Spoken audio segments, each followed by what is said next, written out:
झारखंड विधानसभा का बजट सत्र चल रहा। वित्त मंत्री राधाकृष्ण किशोर ने आगामी वित्तीय वर्ष 2025-26 के लिए 1.45 लाख करोड़ रुपए का बजट पेश किया। बजट को लेकर विभिन्न विभागों के मंत्रियों द्वारा उनके विभाग की चर्चा की जा रही है। हालांकि सदन के अंदर विपक्ष के विधायकों से ज्यादा सत्ता पक्ष के ही विधायक अपनी सरकार पर हावी दिख रहे। हद तो तब हो गई जब शुक्रवार को बजट सत्र के 15वें दिन की कार्रवाई के दौरान सरकार के दो मंत्री ही कांग्रेस पार्टी के विधायक दल के नेता प्रदीप यादव के सवाल के जवाब देने के क्रम में सदन में भिड़ गए। राज्य के स्वास्थ्य मंत्री डॉक्टर इरफान अंसारी ने अपने ही कैबिनेट के साथ ही नगर विकास मंत्री सुदिव्य कुमार सोनू से भिड़ गए। सुदिव्य सोनू के पास वर्तमान में संसदीय कार्य मंत्री का प्रभार है। मंत्री इरफान अंसारी ने कहा कि मंत्री सोनू जी को बहुत जानकारी है, हर चीज में फुदकते रहते हैं, लेकिन मुझे कोई आपत्ति नहीं। इस पर मंत्री सुदिव्य कुमार सोनू ने कहा कि ये सदन किसी की व्यक्तिगत संपत्ति नहीं है, ये लोकाचार है। लोकाचार में मंत्री जी अगर उचित नहीं कर रहे हैं तो रोका जाना चाहिए। सदन के अंदर दो मंत्रियों के आपस में भिड़ने की घटना सुर्खियों में है। चर्चा ये भी होने लगी है कि क्या झारखंड की सरकार में शामिल झारखंड मुक्ति मोर्चा और कांग्रेस के विधायकों के बीच तालमेल की कमी हो गई है।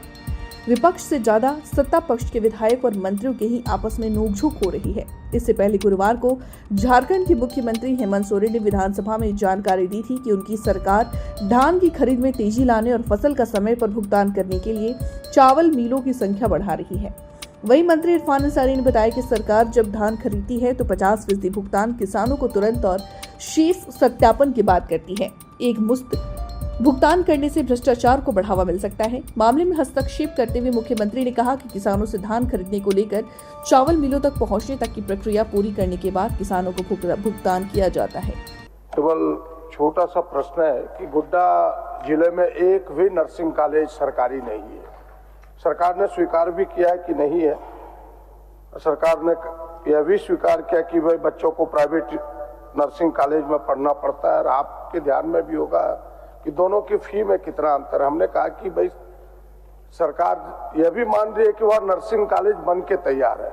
हमें सरकार केवल दो प्रश्नों के उत्तर दे कि वह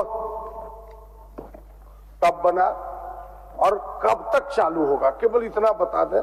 बस यही दो छोटे छोटे प्रश्न। माननीय मंत्री जी,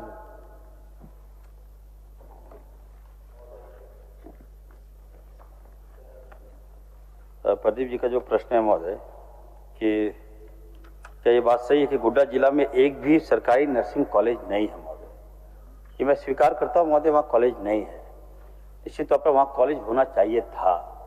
और प्रदीप जी काफ़ी अनुभवी विधायक रहे हैं महोदय, और हमें लगता है कि कितने 4 बार के विधायक रहे हैं, 5 बार के महोदय, और 5 बार के विधायक हैं, उसके बाद भी वहाँ कॉलेज नर्सिंग कॉलेज नहीं है महोदय।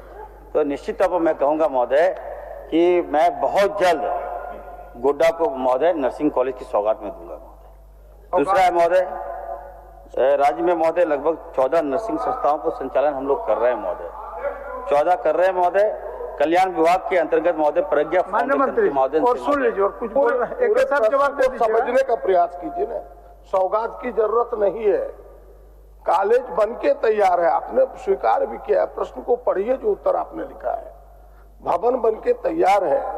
हम पूछ रहे हैं कि ये कब बना और कब चालू होगा, सीधा बताइए ना, इतनी भाषण की जरूरत कहाँ है। चलिए माननीय मंत्री जी, सर कब से चालू कॉलेज नर्सिंग कॉलेज कब बना, हमसे अच्छा तो वही जानते हैं महोदय। अच्छा ठीक है, चलिए फिर कब से चालू? बताइए, कोई प्रश्न है महोदय? कब बना? आप बनवाए होंगे, से मतलब बना कब बनवाएंगे ये भी आपको पता है। लेकिन महोदय मैं आश्वस्त करता हूँ माननीय विधायक को कि मैं बहुत जल्द इसको चालू करवाऊंगा महोदय, और बहुत जल्द। गोड्डा से मेरा से लगाव है महोदय, हमारा क्षेत्र भी संसदीय क्षेत्र भी रहा फादर का महोदय। तो निश्चित तौर पर महोदय हम चाहते भी हैं कि राज्य के बच्चे हमारे पढ़े महोदय। मेडिकल के क्षेत्र में महोदय अच्छा प्रश्न है, निश्चित तौर पर चलेगा। संसदीय कार्य मंत्री वर्तमान बोली। पता नहीं क्यों ये प्रतीत होता है कि ऑब्जेक्टिव सवाल भी नहीं आ रहे हैं, ऑब्जेक्टिव जवाब भी नहीं आ रहे हैं। मेरा आपके माध्यम से आग्रह होगा माननीय मंत्री से कि ऑब्जेक्टिव जवाब होने चाहिए। ये कटाक्ष की भाषा उचित नहीं है सदन में। चलिए, तो मैं निश्चित रूप से आपके माध्यम से जरूर आग्रह करूंगा कि ऑब्जेक्टिव जवाब दीजिए, और ऑब्जेक्टिव जवाब मर्यादा पूर्वक होना चाहिए। माननीय मंत्री जी, सर सोनू, एक मिनट, वो उतना काउंटर करने की आवश्यकता नहीं है। माननीय विधायक प्रदीप यादव जी पूछे कब खुलेंगे आप, कब खुलेंगे? खुल जाएगा मार्च के बाद, इतना बता दे बस, बता दीजिए। काफी है, इससे आगे जाने की जरूरत ही नहीं है। नहीं, उनका सुझाव ठीक है, ऑब्जेक्टिव में बोलिए। सर मेरा और प्रदीप जी का मामला था। सोनू जी बहुत जानकार है, हर चीज में कुदकते हैं महोदय, लेकिन चलिए मुझे कोई आपत्ति नहीं है महोदय।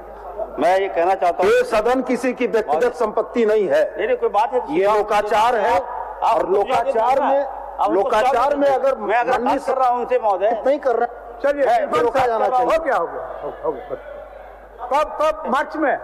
हर चीज में महोदय अच्छा नहीं लगता महोदय। मार्च में जी महोदय, मैं बहुत जल्द मैं वहाँ पे नर्सिंग कॉलेज चालू करवा दूंगा। चलिए प्रदीप जी,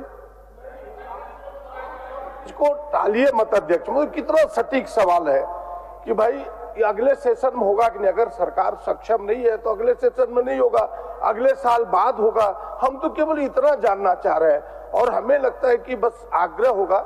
मैं सोनू जी को धन्यवाद देता हूं कि आपने सदन की मर्यादा को ख्याल रखते हुए अपने वक्तव्य को दिया है।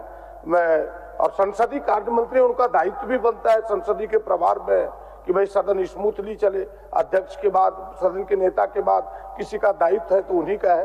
तो उन्होंने सदन को स्मूथली चलाने के लिए जो आग्रह किया है, मैं हृदय से धन्यवाद देता हूं और इनसे आग्रह चाहता हूं कि इस सेशन में वो प्रारंभ करेंगे कि नहीं, इसका सटीक उत्तर हो। नहीं करेंगे तो हम थोड़ा हाथ पकड़ के करा सकते हैं। चलिए करेंगे कि नहीं ये बताएं। महोदय देखिए, मैं पहले भी कहा हूं कि प्रदीप जी काफी अनुभवी सदस्य रहे हैं और मैं बहुत जल्द महोदय 6 महीना के अंदर महोदय, मैं 6 महीना के अंदर हम इसको दिखवा के हम चालू करवाएंगे महोदय, अगर बिल्डिंग बन गया है तो महोदय।